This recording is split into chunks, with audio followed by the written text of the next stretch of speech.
Las opiniones vertidas en este podcast son de exclusiva responsabilidad de quienes las emiten y no representan necesariamente el pensamiento del canal. Buenos días, buenas tardes, buenas noches. Aquí al podcast Una Semana un Libro con Sergio Cedillo, que esta vez nos va a presentar. Vamos a dejar. Mira qué libro tan bonito. Adelante, Yeyo.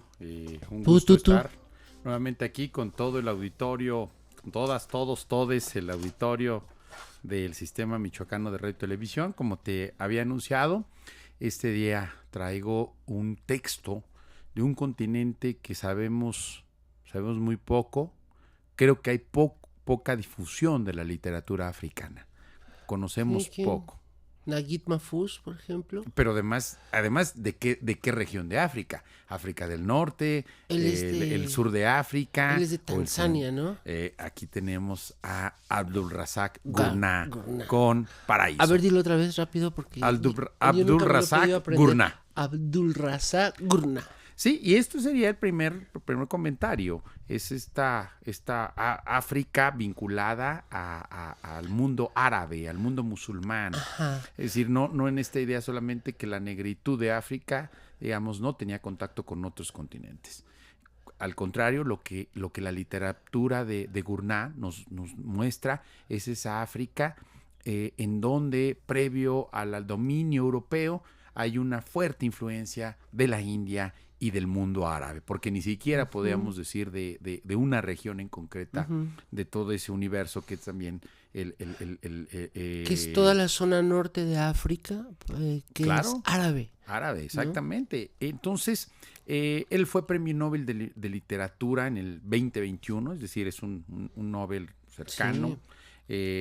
Nació en Zanzíbar en 1948. Tanzania. Sí, y yo ya había leído A Orillas del Mar. Es un texto muy ¿Antes conmovedor. de que le dieran el Nobel o después de que le dieran el Nobel? No, la verdad es que este fue por una recomendación que me hicieron sobre el autor y empecé a leerlo. Entonces, cuando me preguntaste, ¿qué estás leyendo? Decidí traerte y estoy en línea uno que se llama Pétalos de Sangre y que también es sobre África. Es muy bonito, es un texto hermosísimo el libro que vas a leer. Todo está centrado, tiene como eje a un joven que se llama Yusuf. Un niño, ¿no? En el momento sí, exactamente, es un preadolescente, es decir, debe tener entre unos 10, 11 años, cuando sus padres lo mandan con el tío Asís, que es un hombre, es un comerciante. Que no es su tío. Que no es su tío, exactamente. Que no es su tío. Y que representa siempre esta figura de abundancia. En un mundo de carencias, en un espacio donde siempre hay problemas de dinero, el tío Asís es lo contrario. Sí. La abundancia, el dinero, la fuerza.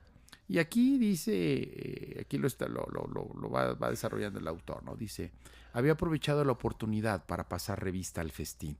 2 clases diferentes de curry, pollo y cordero desmenuzado, el mejor arroz, pechar, salpicado de pasas de esmirna y almendras y resplandeciente a causa de la mantequilla clarificada de búfala. Un cesto cubierto con un tapete rebozado de bollos aromáticos y esponjosos. Mandasi mahamri, perdón por la pronunciación, si alguien sabe árabe pues se agradece. Espinacas en salsa de coco, una fuente de judías, tiras de pescado seco asado en las brasas sobre las que se había cocinado el resto de la comida. Se oye delicioso al leerlo. Y entonces pensar cómo está ese niño que, insisto, vive en un mundo de carencias, en un espacio de carencias, y llega el tío Asís y hay todo eso. Y además, cada que llega le deja una moneda. Y en un momento, en una de las visitas del tío Asís, pues resulta que sus padres lo mandan con él. Él no sabe por qué se va, hasta que llegan a la casa del tío Asís, y ahí conoce a un joven que se llama Khalil, y Khalil le descifra el misterio por qué está ahí. Le dice, directo, seco. Estás aquí porque tu padre debe dinero al Seyid, le dijo Khalil. Yo estoy aquí porque mi pobre padre también le debe dinero, solo que ya muerto. Dios se apiade de su alma. Imagínate cómo le dice así directo a este niño, por qué está ahí. Pero en el libro nos va mostrando a Yusuf que a pesar de lo difícil, a pesar de lo complicado, él se mantiene de buen ánimo. Se mantiene inocente. Inocente, sí, es la y palabra. Esperanzado en que lo que le contaron que iba a suceder, va a suceder. Pero... Sí, y se va enfrentando, digamos, a la vida misma. Y entonces, pues es un niño atractivo. Es un niño atractivo que inmediatamente llama la atención de hombres y mujeres. Y aquí hay un diálogo que es buenísimo, porque hay una mujer, pues en la perspectiva de este niño seguramente es madura, grande, ya no debe de tener más de 40 años, pero dice, es vieja, se quejó Yusuf a Khalil. ¿Vieja?, exclamó Khalil. ¿Qué tiene que ver el amor con la edad? Y esta mujer te ama, aunque tú no paras de hacerla sufrir. ¿No te das cuenta que le destrozas el corazón? ¿Acaso no tienes ojos? ¿No tienes sentimientos? Tú, estúpido Kifa Urongo, tú, pequeño cobardica, ¿qué quieres decir con vieja? Fíjate en ese cuerpo, mira esas caderas, hay un montón de promesas en él, es perfecta para ti. Tiene el cabello gris, eso se soluciona con un poco de henna, replicó Khalil. Además, ¿qué te importa el cabello? La belleza no solo está en la superficie de la persona, sino muy dentro en su alma. Tiene los dientes rojos de tanto mascar tabaco como los viejos. ¿Por qué no les gusta uno de ellos? Cómprale un cepillo de dientes, sugirió Khalil. Tiene un vientre enorme, dijo Yusuf con tono quejumbroso, deseando que aquella broma acabase de una vez. Bah, se burló Khalil, a lo mejor un día llega a la tienda una esbelta y hermosa princesa de Persia y te invita a su palacio, hermanito. Esa gorda estupenda está enamorada de ti. ¿Es rica?, preguntó Yusuf. Khalil se echó a reír, le dio un repentino y cariñoso abrazo. No tanto como para sacarte de este agujero, contestó. El libro me parece, me encantó, la verdad es que me lo chuté en unos cuantos días. Lo había empezado a ojear, pero sí, es muy dúctil. Sí, y te va ganando, ¿no? Y cómo va abordando estos sentimientos, como el abandono, ¿no? Por ejemplo, le pregunta a Khalil, ¿Tu madre te contaba historias?, preguntó Yusuf a Khalil. Mi madre, dijo Khalil, cogido por sorpresa. Al cabo de un rato, como Khalil seguía sin añadir nada, Yusuf insistió. ¿Te las contaba? No me hables de ella. Se ha marchado, como todos los demás. Todos se han ido, dijo Khalil. Luego se puso a hablar deprisa, en árabe, y por un instante Yusuf temió que le pegase. Se han ido, estúpido, Kifa Urongo. Todos se han ido a Arabia. Me dejaron aquí, mis hermanos, mi madre, todos. Ese sentimiento del abandono, ¿cómo lidiar con él? ¿Cómo hacer frente? Bueno, pues aquí nos da muestra Yusuf, porque también es abandonado por sus padres. Sabe y está consciente que en realidad, pues, el tío que no es su tío, pues fue entregado para que... Fue utilizado como mercancía. Exacto, para pagar una deuda, ¿no? Y luego el propio personaje se lo lleva a otra aventura, a un viaje, porque además eso es lo interesante, cómo toda la novela es un viaje permanente. Es un viaje permanente. Creo que sería importante decir en qué contexto cronológico, en qué año estamos. Creo claro, que sí. Finales de la Segunda Guerra Mundial o principios de la Segunda Guerra Mundial. Previo a la Primera Guerra Mundial. Es el continente africano, digamos, cercado por el imperialismo europeo. Y el colonialismo alemán y todo eso. Claro, sí, y se menciona Alemania, pero hay una, y ahorita lo voy a citar. Porque entonces Tanzania todavía no era Tanzania. No, claro, es decir, este territorio africano disputado y repartido por los europeos, y ahorita no quisiera adelantar mucho, pero hay un texto muy bueno que refleja lo que piensan justo todas estas, digamos, todas estas naciones sobre la llegada de los europeos.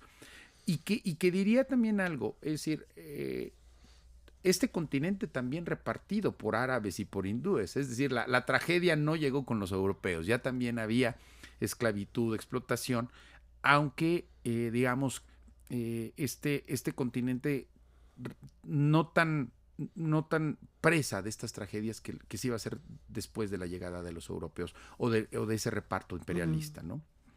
Y en este viaje es cruzar un conjunto de territorios tan fascinantes que hace a uno pensar en ese continente, insisto, que es tan desconocido para nosotros. El paraíso. Exactamente. Porque hay un, perdón que... No, adelante, Yeya. Recuerdo un fragmento en donde él describe este escenario africano de sol, de calor, de días muy largos, como el paraíso, ¿no? Y es parte del viaje. Sí. Y hay una serie de estampas en donde surgen las preguntas de la vida. Aquí lo anoté, ¿no? Porque después de estar en la casa del tío Asif, después de salir de su casa, llega a la casa de otra familia, a donde también lo deja el tío Asif, ¿no? Y ahí conoce a un matrimonio que es conformado por Jamín y por Maimuna. Y entonces, cuando Maimuna lo conoce, le dice un conjunto de cuestionamientos. ¿Dónde había nacido? ¿Quiénes eran sus padres? ¿Dónde vivían sus otros parientes? ¿Sabía dónde se hallaban? ¿Cuándo los había visto por última vez? ¿Había visitado sus otros parientes? ¿Nadie le había enseñado nunca lo importantes que eran estas cosas? ¿Estaba prometido? ¿Por qué no? ¿Cuándo tenía previsto casarse? ¿Sabía que si esperaba demasiado tiempo la gente pensaría que le ocurría algo malo?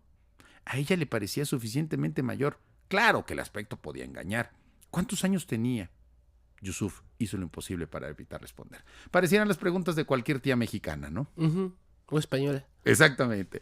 Y claro, hay una descripción de estos escenarios, de estos...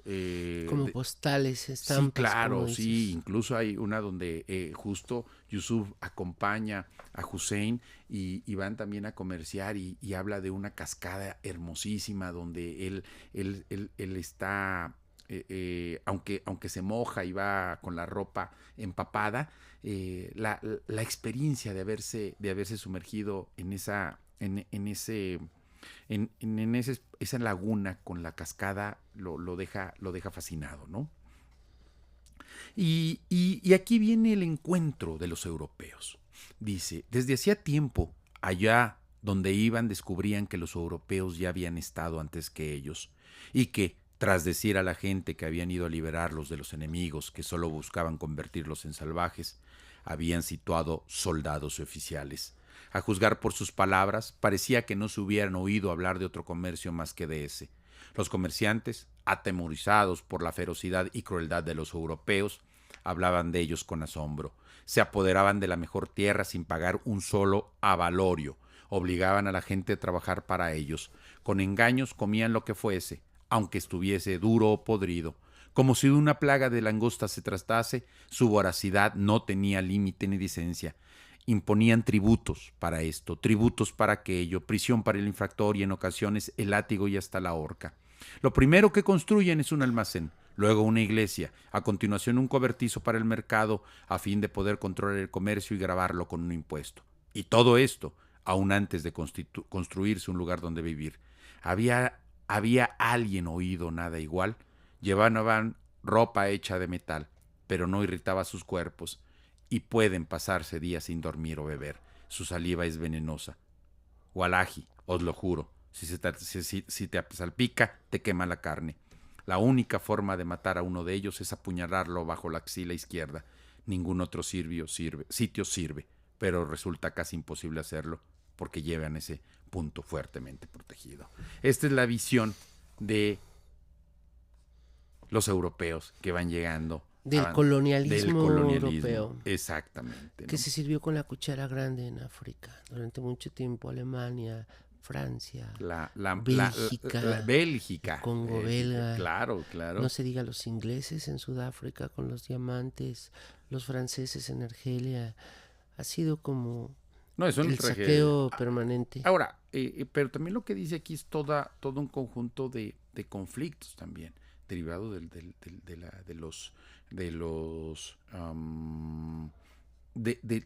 comercio, ¿no? Es decir, también los hindúes, también los árabes digamos, dejaban su impronta, no precisamente Holanda positiva. también, bueno, Claro, Países hablan Bajos. aquí de Bueno, los africanos de Sudáfrica, ¿no? Y aquí regresando a esto que te decía de estas estampas, dice, no es agradable pensar que el paraíso será así, susurró Hamid. El rumor del agua llenaba el aire nocturno, cascadas más hermosas que cualquiera que podamos imaginar, más bellas aún que esta de aquí, por imposible que aparezca, Yusuf. ¿Sabes que es allí donde se encuentra la fuente de todos los ríos de la tierra? Los 4 ríos del paraíso, dividiendo el jardín de Dios en 4, y corren en direcciones diferentes, norte, sur, este, oeste, y hay agua por todas partes, bajo los cobertizos, junto a los huertos, corriendo bancales abajo, a lo largo de los senderos, en el linde de los bosques. Y bueno, pues no deja de tener esa narrativa atractiva y también, digamos, descripción de estos lugares, pero también de cosas tan banales, ¿no? Por ejemplo, estas bromas de carácter sexualizado entre hombres, y dice Calasinga, que es otro personaje que encuentran ahí, no hizo caso de la reprimenda. Incitado por Hamid, se puso a contar sus aventuras sexuales. Su vehemencia rayaba en lo ridículo. Les habló de aquella hermosa mujer que, después de complicadas estratagemas por parte de él, aceptó invitarlo a su casa, y luego resultó que era un hombre, o de la anciana con la que regateó tomándola por una alcahueta, cuando en realidad era ella la prostituta por la que estaba pagando, y de un lío con una mujer casada por culpa de la cual había estado a punto de perder algo vital cuando oyeron que el marido cornudo llegó inesperadamente. Lo representaba todo, y para ello bajaba la voz, relajaba el cuerpo, separaba los miembros. Muy vehemente, ¿no? Y luego, pues, desde luego también esta angustia que genera el colonialismo. Dice otro de los personajes: tengo miedo, estás en lo cierto, pero no solo de ellos, lo perderemos todo, hasta nuestra forma de vida. Estos jóvenes perderán todavía más. Un día les harán escupir todo lo que sabemos y les harán recitar sus leyes y su historia del mundo como si fuese palabra sagrada. ¿Qué dirán cuando escriban sobre nosotros? Que éramos negreros. Aprended entonces la forma de hacerles frente, dijo el otro. Y si lo que dices sobre esos peligros futuros es cierto, ¿por qué te quedas aquí en la montaña a hablar de ello? ¿A dónde debería de decirlo?, preguntó. ¿A Zanzíbar? Allí hasta los esclavos defienden su esclavitud. ¿Por qué esta conversación tan triste? ¿Qué hay de maravilloso en la vida que llevamos? ¿No tenemos bastante opresión sin necesidad de predicciones amenazadoras? Dejémoslo todo en manos de Dios. Las cosas tal vez cambien, pero el sol seguirá saliendo por el este y poniéndose por el oeste. Acabemos ya con esta conversación tan triste. Y después regresa con el tío Asif y se lo vuelve a llevar a otra expedición, ¿no? En donde va a ser, digamos, la catástrofe de Asif, porque va a perder prácticamente todas las mercancías y va a ser víctima de una emboscada por parte de uno de los sultanes con los que quiere comerciar. Pero aquí encontramos también algunas frases que me encantaron, y particularmente esta. Dice: debe ser un Dios cruel si no permite que los hombres se beban cerveza, porque le ofrecen al tío Asif cerveza y la rechaza.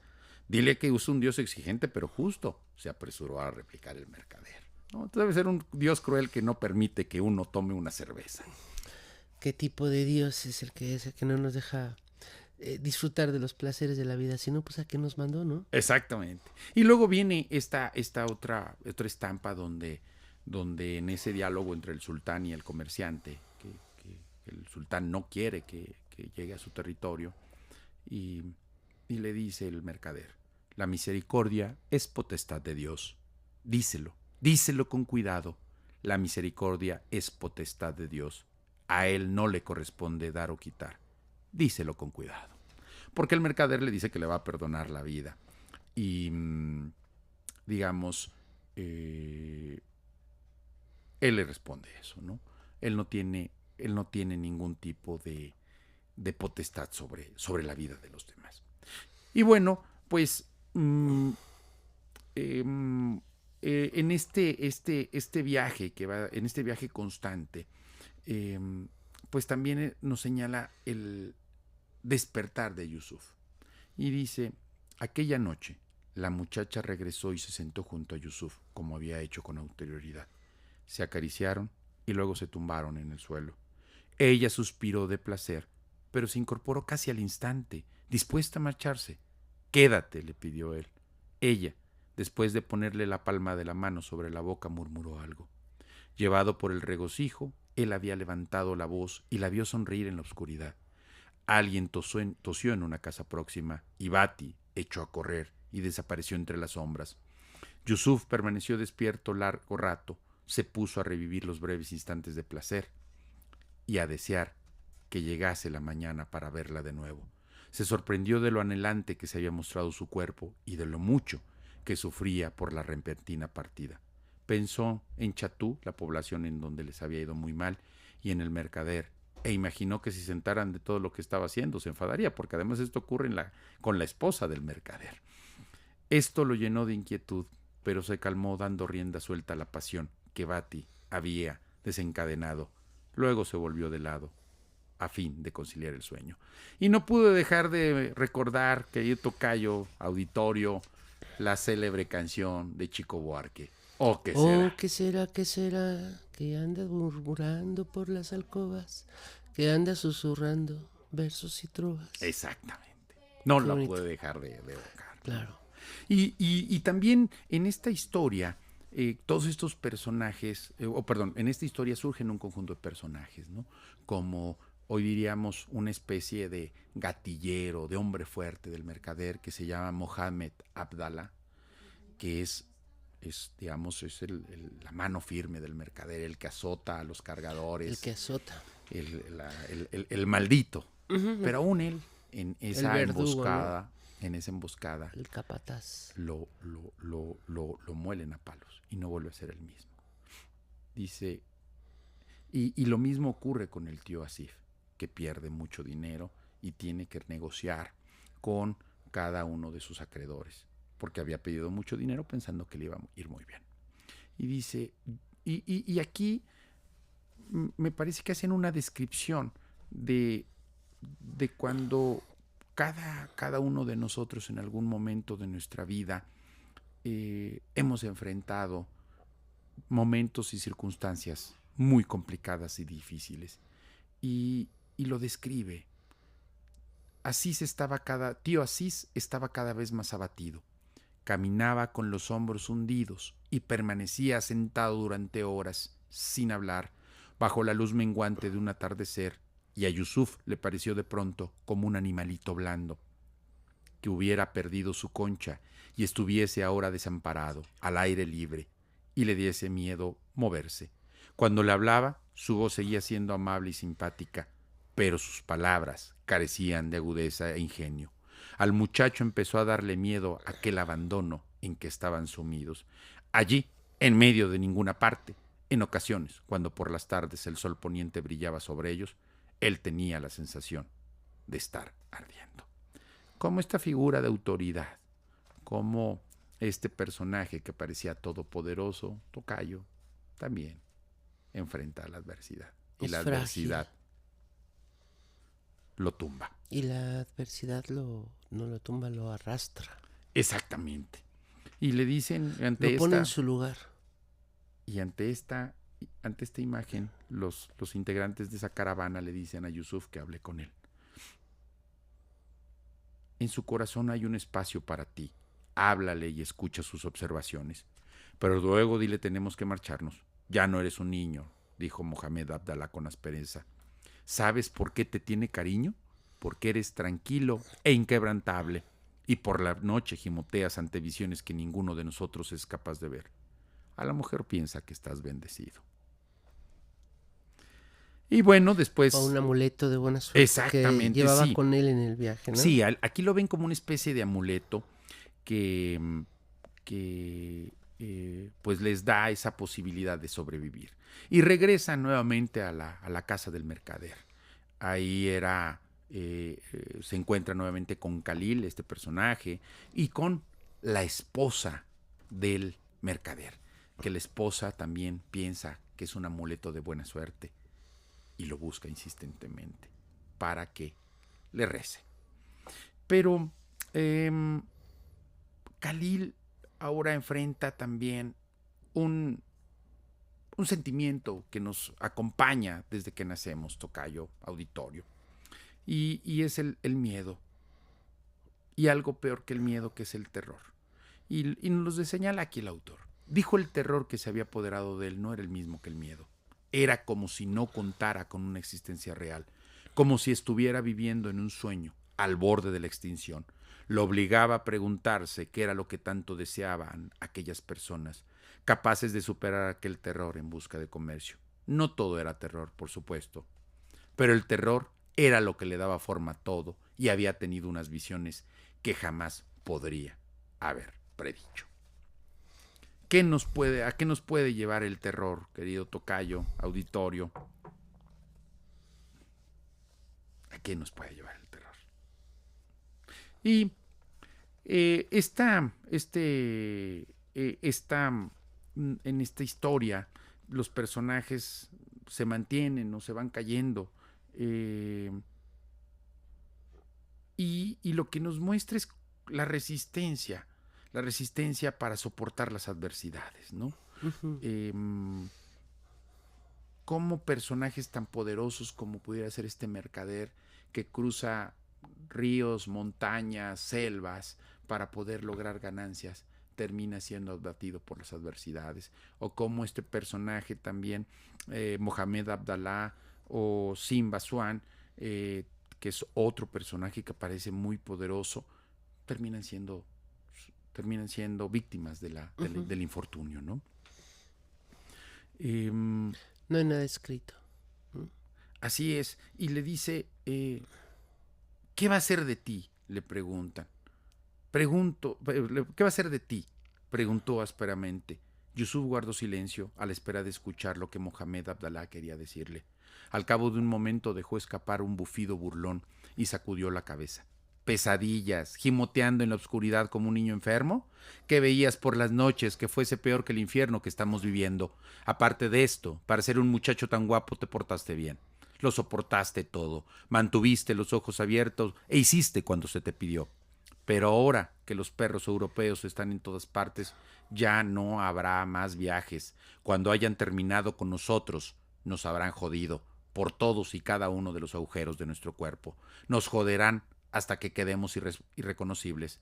Estaremos peor que la mierda que nos harán comer. Todos los demonios serán nuestros, gente de nuestra sangre, tanto que hasta los salvajes desnudos podrán despreciarnos. Ya lo verás.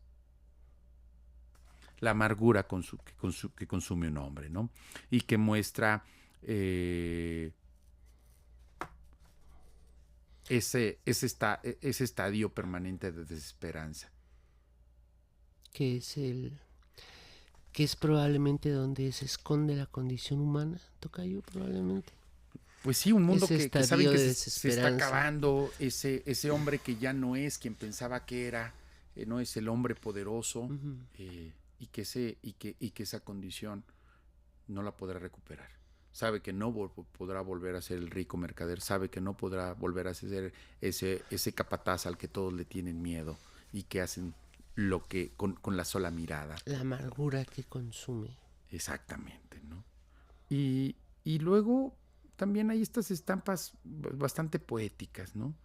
Le dice Khalil a Yusuf: miras a todo el mundo, lo miras todo, sin una pizca de desafío en su voz. ¿Quién no lo sabe?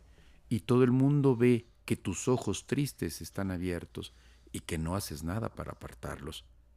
Pues si yo puedo ver esto, ¿qué crees que veo un hombre inteligente como el Seyyid?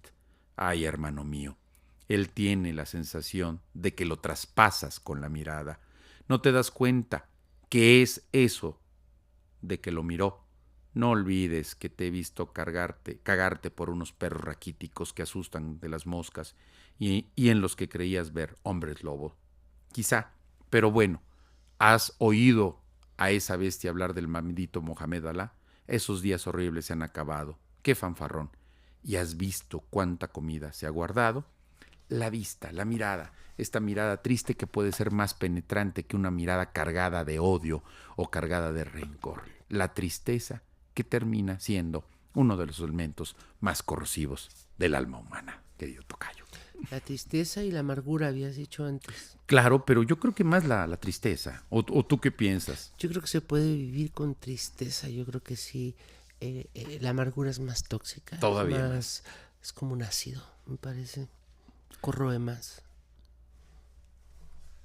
Pero ante estos corrosivos, me parece que también el autor nos da una solución, que son las sonrisas, la voz dulce. Porque ¿Te acuerdas lo que decía Silvio? Me acordé. Quedamos los que pueden sonreír.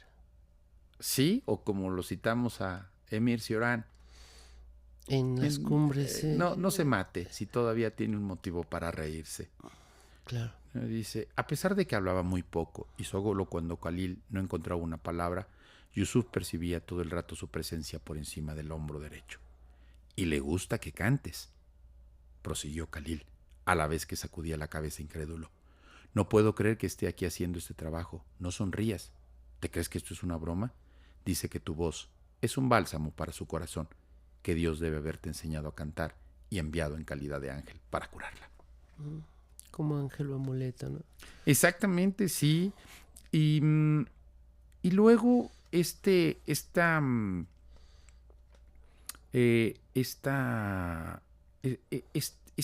estampa que me encantó, porque hablan de la libertad. Hablan de la libertad y cómo le dice que uno de los hombres que trabaja para este mercader y para su esposa y que le hace un magnífico jardín, ella le regala, le ofrece que sea libre y que no sea ya un esclavo. Y Yusuf le cuestiona, ¿por qué no te fuiste? ¿Por qué no aceptaste la libertad? Y él le responde, ¿es que no sabes nada? Preguntó ásperamente y luego se detuvo como si no fuera a añadir nada más. Al cabo de un momento prosiguió, me ofrecieron la libertad como un regalo. ¿Ella? ¿Quién le dijo que era su dueña para dármela? Sé de qué libertad estás hablando. Yo tuve esa libertad en el momento de nacer. Cuando esa gente dice me perteneces, yo soy tu dueño, es como el paso de la lluvia o la puesta de sol. Al día siguiente, el sol saldrá de nuevo, les guste o no. Lo mismo pasa con la libertad. Pueden encerrarte, ponerte cadenas, denigrar todos tus pequeños anhelos, pero la libertad no es algo que puedan arrebatarte. Cuando han terminado contigo, todavía están tan lejos de poseerte como lo están el día en que naciste. ¿Me comprendes? Este es el trabajo que me ha sido encomendado. ¿Qué puede ofrecerme esa de ahí que sea más libre que esto? Me encantó esta reflexión de la libertad, ¿no? O sea, y que ha sido una referencia constante en los sueños libertarios y en los sueños revolucionarios. O sea, podrán con nosotros, pero no se trata de nosotros. La libertad es otra cosa. Las ideas son otra cosa. Como dicen las mujeres, nos sembraron... ¿Cómo dicen, Betty, te acuerdas? Nos sembraron odio, nos crecieron alas. Algo así. Ahí está esta reflexión de la libertad, ¿no?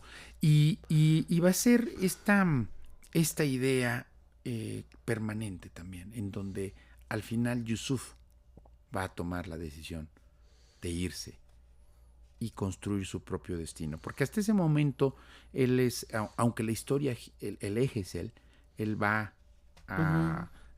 atendiendo primero al mercader, luego sus padres, luego otra la familia con la que estuvo conviviendo, ahora con su hermano adoptivo Khalil y también con la esposa del mercader y luego con la hermana de la Khalil, que no es la hermana. Lo viajado, ¿quién se lo quita? Eso sí, exactamente. Pero nos muestra que efectivamente lo más importante no será el punto de llegada, sino el viaje mismo. Claro, caminante, no hay camino. Se hace camino al andar. No, yo me encantó el libro, lo recomiendo para todos aquellos que quieran acercarse a este mundo. De Gurnah. No se esperen a la película. Gurnah, exactamente. Léanlo antes de que salga la película, porque a mí me pareció que es propicio para una película. Claro, y cerraría con esto que me parece que es ese punto detonante con el que cierra el autor. Dice: Yusuf se sentó en la terraza, se sentía mareado, asqueado y abrumado por la insoportable sordidez de su situación. Esperó en la terraza durante lo que le parecieron horas, a ratos avergonzado y a ratos furioso. Pensó que tal vez debía marcharse de inmediato, antes de que diesen comienzo las terribles consecuencias. Pero él no había hecho nada vergonzoso. Lo verdaderamente vergonzoso era la forma en que lo habían obligado a vivir, en que lo habían obligado a vivir todos ellos. Sus intrigas, odios y codicia vengativa habían hecho que simples virtudes se convirtieran en artículos de cambio y trueque. Se marcharía, no había cosa más simple. Algún lugar donde pudiera escapar a las exigencias opresivas que todo hacía recaer sobre él. Pero sabía que mucho tiempo atrás la soledad había endurecido una parte de su corazón apátrida y que eso lo acompañaría allí donde fuera para eliminar y dispersar todo plan que pudiese tramar a fin de obtener una pequeña satisfacción. Tocayo. Paraíso, Abdulrazak Gurnah, Salamandra. Salamandra, que es de Planeta, ¿verdad? Finalmente. Sí. Muy interesante. Ampliamente recomendado. Ampliamente recomendado. Véanlo antes de que salga la película. Sí. A orillas del mar también. Abdulrazak Gurnah, africano, tanzanés, ganador del premio Nobel en 2021.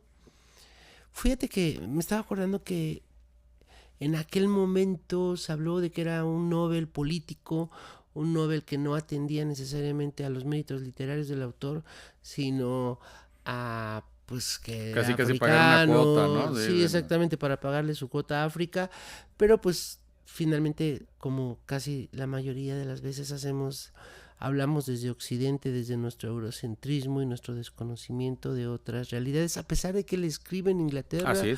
porque tuvo que salir, me parece, exiliado. Es un representante muy lúcido, me parece, y también muy claro, muy cristalino de lo que es la literatura africana desde África, ¿no? Claro, y bueno, pues tiene que salir porque pues esa también es la tragedia, es decir, la tragedia de toda esta devastación, de saqueo de las potencias europeas en el siglo XIX y en el siglo XX, que en el que 17, dejó, en el 18, en el 16, en el 15, en el 14. Que los dejó prácticamente sin oportunidades. Entonces tenemos que, justo, me parece que es el tema que habría que seguir profundizando en estos autores. Sí, también es un buen retrato del colonialismo africano, como claro, bien lo dices. Claro, y está la de Orillas del Mar, que también es una especie como de trabajo autobiográfico, ¿eh? Ese también lo recomiendo. Bueno, Tocayo, muchísimas gracias. ¿Y cuál es la frase con la que cierras? Como siempre hemos dicho, este programa, por respeto al público, este programa no tiene risas grabadas. Hasta luego. Hasta luego. Nos vemos la próxima. Adiós. Bye.